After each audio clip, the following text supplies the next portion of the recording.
नमस्कार, मैं भारत को प्यार करने वाली भक्जीवन हूँ। सबसे पहले मैं ये प्रोग्राम ऑर्गेनाइज करने और कोरियन भारत को कितना प्यार करते हैं और भारत के बारे में क्या सोचते हैं उसको बताने के लिए, ये मंच देने के लिए मैं इंडियन कल्चर सेंटर यहाँ के सभी स्टाफ और हमारे सभी जजेस का तहे दिल से शुक्रिया अदा करती हूँ।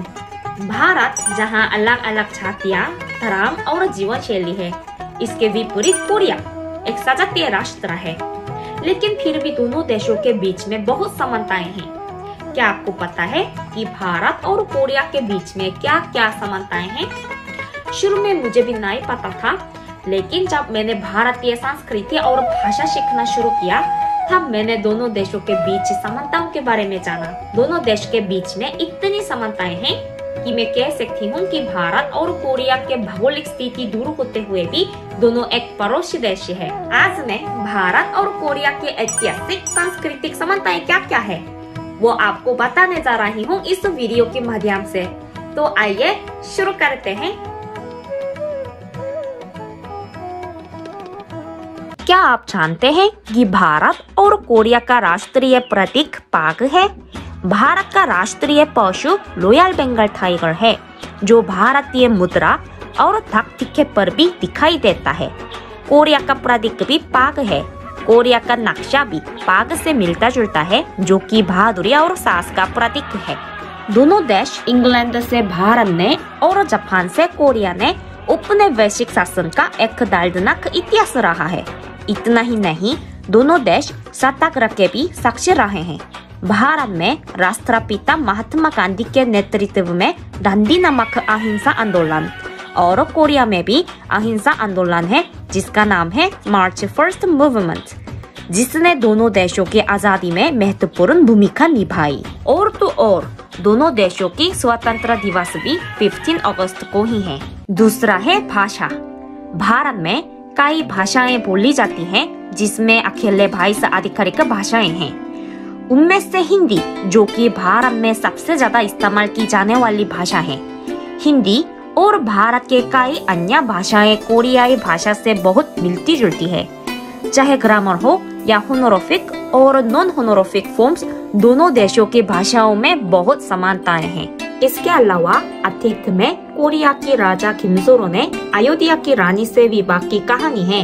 इसके प्रमाण कोरियन और तमिल भाषा के लगभग 1500 शब्दों जिनका उच्चारण और मतलब लगभग समान है, उसमें आसानी से देखा जा सकता है। ये सब देख के हम कह सकते हैं कि दोनों देश दूर होकर भी एक परिवार के तरह नजदीक हैं। अगला भाग है संस्कृति। दोनों देशों के खानपान और लोकप्रिय संस्कृति में भी बहुत समानताएं हैं। सबसे पहले है खानपान। दोनों देशों में खानपान की संस्कृति भी समान है। दोनों देशों में चावल मुख्य भोजन है। भारतीय खाने में जब आप थाली देखते हैं तो आपको ऐसा लगता है कि ये किसी कोरियन टेबल की तरह है। पकोड़ा, कोरिया में या채 튀김, मोमो और समोसा, मांडू, मैगी, रामेन, अचार, किमची, पानी पूरी, सम। जब मैंने भारतीय भोजन खाया तो मुझे लगा कि ये कोरियाई व्यंजन जैसा है। कोरिया में खाने के बाद फल, कॉफी या चाय को डिजर्ट के रूप में खाते हैं और भारत में भी खाने के बाद मिठाई या चाय पीते हैं। आइए अब लोकप्रिय संस्कृति को देखें। कोरिया के K-pop और K-ड्रामा विश्व प्रसिद्ध हैं।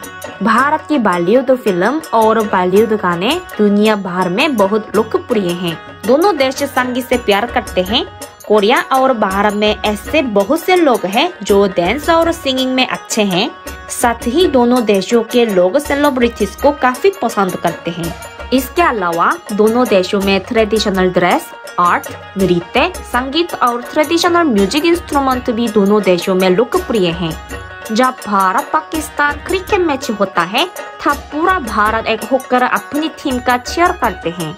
उसी तरह कोरिया जापान सॉकर मैच के दिन पूरा कोरिया एक होकर अपने टीम को चीयर करते हैं। बात जब अपने देश की होती है तो भारत और कोरिया दोनों एक जैसे दिखते हैं। इतना ही नहीं, दोनों देशों में सामाजिक समानताएं भी बहुत हैं।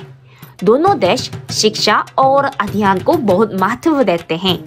बहुत से लोग कठिन अध्ययन करते हैं एक अच्छा कॉलेज पाने और एक अच्छी नौकरी पाने के लिए। स्कूल और कॉलेज में स्टूडेंट को कई असाइनमेंट और परीक्षा देना होता है और दोनों देशों में माता पिता बच्चों के बेहतर फ्यूचर के लिए बहुत एफर्ट लगाते हैं। भारतीय से मिलते समय मैंने जो सबसे ज्यादा महसूस किया वो भारतीयों की जिंदा दिली है, मतलब वार्मनेस। भारत में रिश्तों की बहुत अहमियत है। भारतीय लोग जब भी नए रिश्ते बनाते हैं उसको बहुत जिंदा दिली से निभाते हैं। हिंदी सीखते समय जब भी कुछ समस्या आती है मेरे भारतीय दोस्त बहुत जिंदा दिली से मेरी मदद करते हैं। कोरिया में जब भी कोई विदेशी कोरियन बोलता है तो कोरियन लोग उसका जिंदा दिली से स्वागत करते हैं। भारतीय लोग भी विदेशी को देखकर घबराते नहीं बल्कि पास आकर जिंदा दिली से बात करते हैं। गर्म जोशी से साथ में फोटो खिंचवाते हैं। कोरिया में भी जब भारतीय लोग बाजार में खरीदारी करते हैं या रेस्टोरेंट में खाते हैं तो कोरियन अक्सर पूछते हैं कि आप कहाँ से हैं। साथ ही कोरियन और भारतीय सामान लुक से एटिकेट को बहुत महत्व देते हैं। भारत में भी दूसरों के घर जाते समय खाली हाथ नहीं बल्कि गिफ्ट लेकर जाते हैं, ठीक कोरिया की तरह। इसके अलावा भी दोनों देशों में हिस्टोरिकल, रिलीजियस और पॉलिटिकल समानताएं भी है। दोनों देशों ने 10 दिसंबर 1973 को डिप्लोमेटिक रिलेशन की शुरुआत की।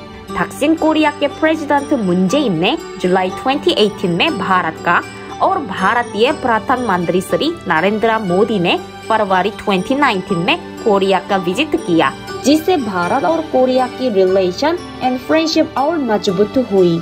जब मैं भारत के बारे में ज्यादा नहीं जानती थी तो मुझे लगता था कि दोनों देशों की संस्कृतियाँ अलग हैं, लेकिन जितना मैं सीख रही हूँ और जितना भारतीय लोगों से मिल रही हूँ उतना ही दोनों देशों में समानताएं जान पा रही हूँ। दोनों देश के बीच में सांस्कृतिक कल्चरल एक्सचेंज थोड़ी कम है, पर दोनों देश एक सच्चे मित्र है।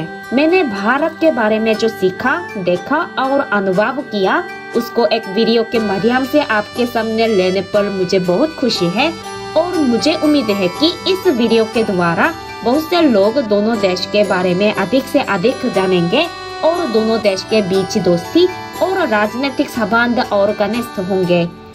जय भारत, जय कोरिया, जय भारत कोरिया फ्रेंडशिप।